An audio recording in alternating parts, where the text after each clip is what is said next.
ପିଲାମାନେ ଆଜିର ଏକ ନୂଆ ଭିଡ଼ିଓରେ ତୁମମାନଙ୍କୁ ସ୍ୱାଗତ କରୁଛି। ଆଜିର ଭିଡ଼ିଓରେ ଆମେ କିଛି ଗୁରୁତ୍ୱପୂର୍ଣ୍ଣ ଇଂରାଜୀ ଶବ୍ଦର ଅର୍ଥ ଓ ଉଚ୍ଚାରଣ ବିଷୟରେ ଆଲୋଚନା କରିବା।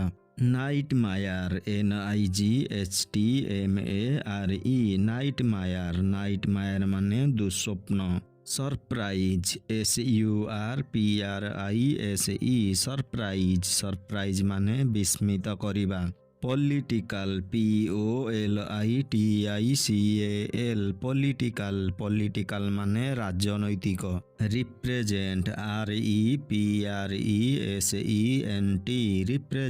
ରିପ୍ରେଜେଣ୍ଟ ମାନେ ପ୍ରତିନିଧିତ୍ୱ କରିବା।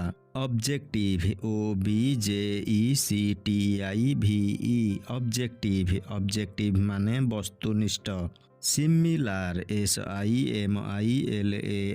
ସିମିଲାର ମାନେ ସଦୃଶ। ଡିଭାଇଡ ମାନେ ଭାଗ କରିବା। ବିଲିଭ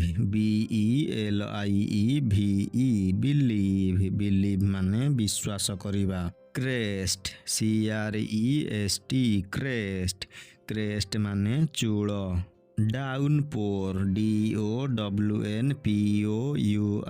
ଡାଉନପୋର ମାନେ ଅତ୍ୟଧିକ ବର୍ଷା। କାମ ମାନେ ନିଶ୍ଚଳ।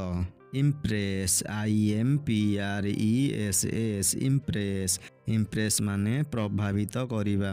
ଆଟିଚ୍ୟୁଡ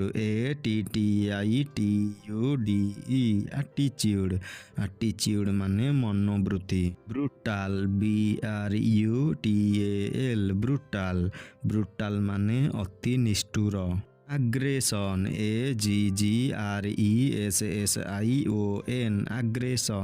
ଆଗ୍ରେସନ ମାନେ ଆକ୍ରମଣ। କଣ୍ଟିନ୍ୟୁ ମାନେ ଚାଲୁ ରଖିବା।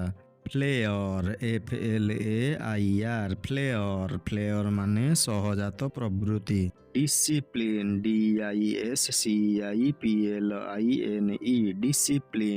ଡିସିପ୍ଲିନ ମାନେ ଅନୁଶାସନ।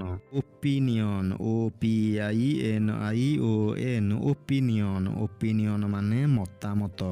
ଏକ୍ସାଇଟମେଣ୍ଟ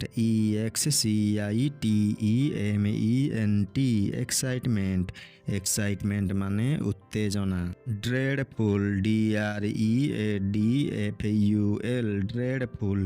ଡ୍ରେଡଫୁଲ ମାନେ ଅତି ଭୟଙ୍କର।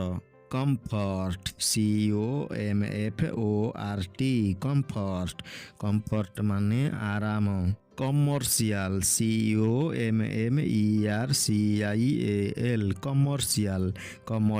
ମାନେ ବାଣିଜ୍ୟିକ।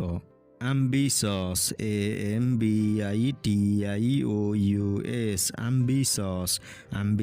ମାନେ ଉଚ୍ଚାଭିଳାଷୀ।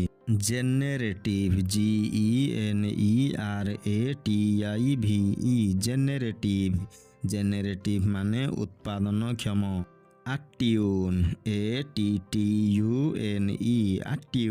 ଆଟ୍ୟୁନ ମାନେ ସ୍ୱର ମିଳାଇବା। ପ୍ରେଷ୍ଟିଜିୟସ୍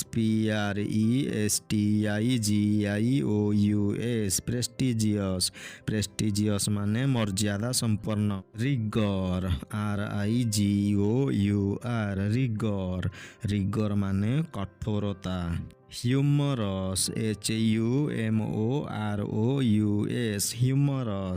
ହ୍ୟୁମରସ୍ ମାନେ ହାସ୍ୟଜନକ। ପିଲାମାନେ ଏଠାରେ ଆଜିର ଭିଡ଼ିଓଟି ଶେଷ ହେଉଛି। ଏହିଭଳି ଶିକ୍ଷଣୀୟ ଓ ଗୁରୁତ୍ୱପୂର୍ଣ୍ଣ ଭିଡ଼ିଓ ଦେଖିବା ପାଇଁ ଏହି ଚ୍ୟାନେଲକୁ ସବସ୍କ୍ରାଇବ୍ କରି ପାଖରେ ଥିବା ବେଲ୍ ଆଇକନକୁ ପ୍ରେସ୍ କରିଦିଅ।